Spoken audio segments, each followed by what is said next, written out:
Okay, here we go. Starting with 3.4 concavity and the second derivative test. So the first definition, let f be a differentiable function on the open interval between a and b.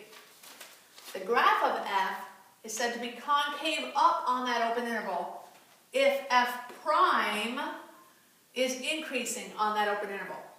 Now f prime is supposed to represent the slope of the tangent line to the curve.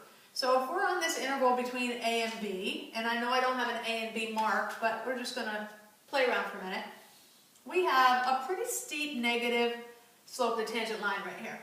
And then we still have a negative slope of the tangent line, but it's not quite so steep.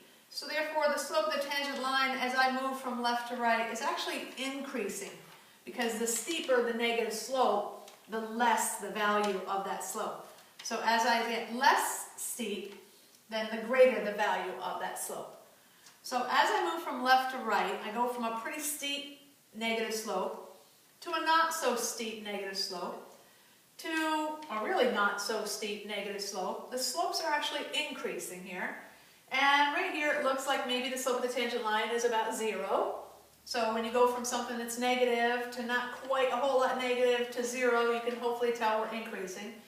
And now the slope of the tangent line has turned positive, and it gets more and more positive the further and further we come up this concave up part of the graph. So again, we're going from negative to 0 to positive. When you go from negative numbers to 0 to positive numbers, your numbers are definitely increasing. So what I'm talking about here is the slope of these tangent lines. The slope of the tangent lines are increasing. This is going to tell us that this function here, right along here, is concave up. Or sometimes you'll hear it referred to as concave upward. But this function right here is concave up. Now the interval AB could be just between here and here.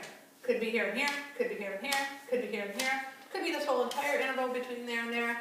Anywhere along this interval, I can take any chunk of it as an open interval, and I can say that f is concave up anywhere along here on this open interval. So it doesn't matter really where the a is. A could be from here to here. A to B could be from there to there. Or maybe A and B is just from here to here. Maybe it's just this piece of concave up. Or maybe this isn't my A at all. Maybe my A is way over here.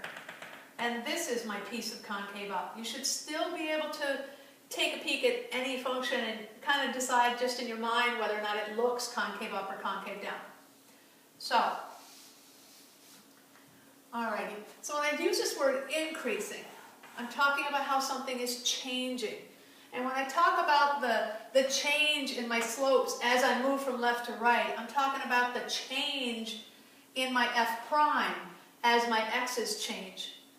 So I'm actually finding a derivative of my f prime, because a derivative represents a rate of change between two variables, and this would be the variable of my slope, how my slope is changing, so it varies, and how I'm scrolling from left to right, so my x's are actually changing as I move from left to right as well.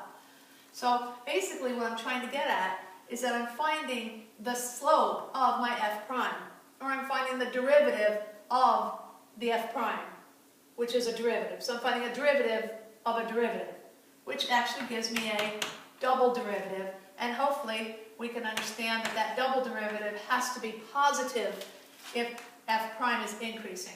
And I don't care what function you say is increasing, if a function is increasing, then that function's derivative is positive. So this is the function that's increasing. Therefore, this function's derivative has to be positive. And that's f prime prime, which is f double prime. The second derivative has to be positive. Okay?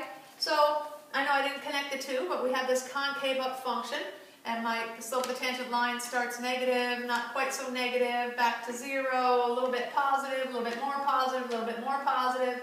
If I do connect these, and I let this be one continuous function, so that we're concave up, and all of a sudden we're going to be concave down, that switch in concavity is where we're going to say the function is no longer has tangent lines that are going to be increasing anymore, but now the tangent lines are going to start to have slopes that decrease. So as the slopes decrease with the tangent lines, f prime is decreasing. This is the definition of concave down, or downward, you might hear it sometimes. Concave up, I usually write CU for concave up. Concave down, I usually write CD for concave down.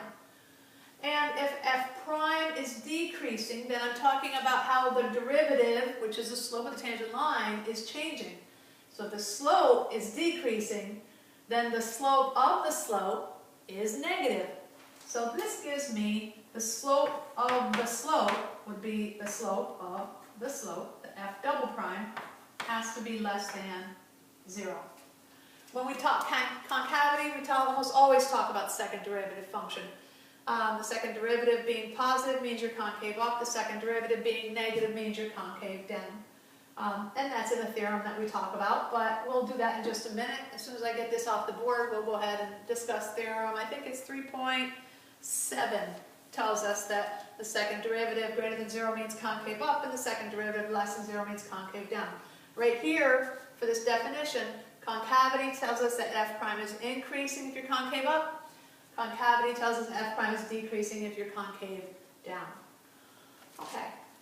So I think since I have this picture drawn someplace, when we go from concave up to concave down, there's some place, read in here someplace, I'm not quite sure where it is, where the concave up switches to concave down, where you start, instead of turning your tangent lines to go steeper and steeper and steeper, they start now going less and less and less steep. There's something in here called a point of inflection. And we have to understand points of inflection. I thought I'd mention it right in here someplace. That point of inflection is that little whoop whoop feeling that you get as you're turning a corner, and all of a sudden you got to turn the corner the other way, and your body goes whoa, and then that's where you're going to get in an accident if you don't have a good grip on the road. When you're going around those S curves and they tell you to slow down, that's because of the points of inflection that are on the road. Lastly, I think I'd like to mention before I erase this part on the graph, or erase this board here, is that when you have a concave up function, all of your tangent lines happen below the curve. And when you have a concave down function, all of your tangent lines fall above the curve. So I'm hoping that everybody can see this. This is important when we do linear approximation.